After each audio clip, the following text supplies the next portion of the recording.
On va parler maintenant karaté. Oui, avec Latte Lawson et Ibrahim Meïté, deux Ivoiriens devenus champions du monde. Les secrets de leur réussite, ils les ont dévoilés à Eliane Tapé, Armel Yao et Moon.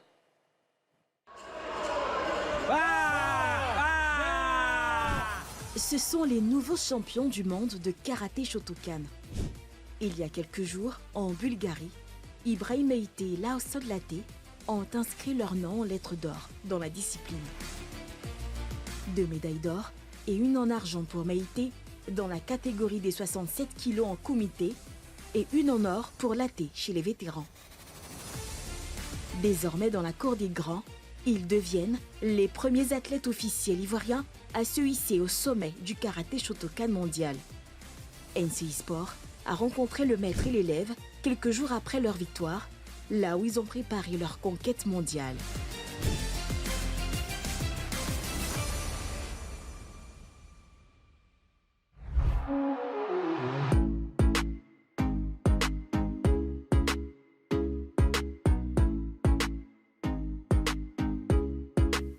Cet après-midi, Ibrahim et Lawson ont rendez-vous ici, dans cette salle de l'université Félix Houphouët-Boigny de Cocody. C'est ici que tout a commencé. Hein. Et puis maintenant, tu es champion du monde. Eh, petit, tu es arrivé. Hein. Là, nous avons des athlètes de taekwondo. Je forme à la fois des athlètes de taekwondo, de karaté et d'autres sports de combat. Et nous avons ici la grande salle de musculation. C'est dans cette salle qu'on a fait la préparation physique de Meïté lorsqu'il était en train d'entrer dans l'âge adulte. Donc, il fallait vraiment conditionner ses muscles, conditionner sa souplesse, son explosivité. Et c'est ici qu'il travaillait. Ibrahim Meïté, 23 ans, a démarré le karaté très tôt. Il nous raconte son parcours. Ma carrière débute en 2007 à l'âge de 7 ans au club universitaire à Bobo avec mon maître Fida. Et là, j'avais commencé suite à une histoire ironique d'une bagarre en fait, où j'ai été bien bastonné et mon grand frère aussi. Donc, je me suis dit pourquoi pas me mettre au karaté pour me défendre. Au début, c'était juste pour me défendre et après, c'est devenu une passion. Une passion, une rencontre, puis une vie. Meïté et Latte ont une histoire commune, celle du maître et de l'élève, devenue celle du fils et du père. Tu restes là où tu es, fais la feinte, je fais rien, Mawashi. OK? Bah, voilà, bien, bien, bien. J'ai rencontré mon entraîneur, Maître Latte, par le biais de mon frère qui s'entraînait déjà avec lui. Lors d'une réunion familiale, qu'il m'a parlé de son coach qui venait fraîchement du Canada, qui a fait du karaté et du taekwondo.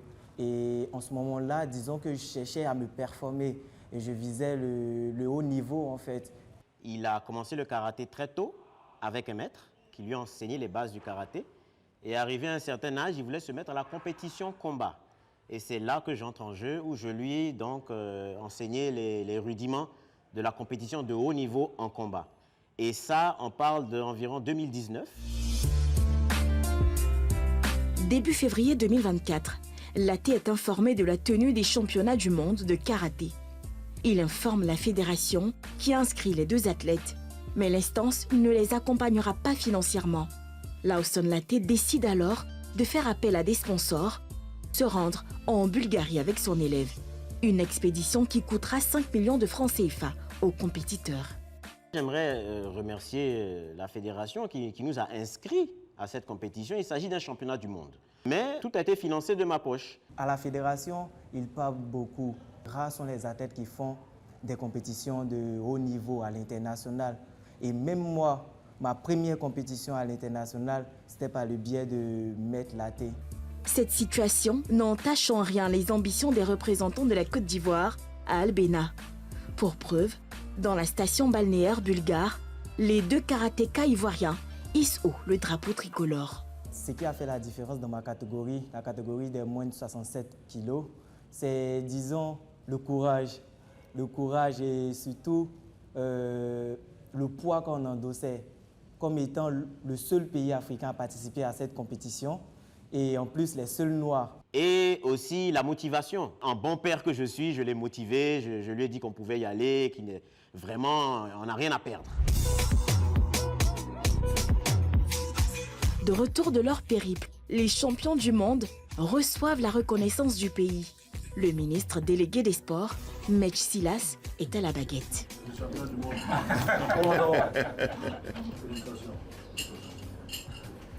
Voilà nos champions du monde. Pourtant, à leur arrivée, les doutes ont quelque peu traversé les esprits.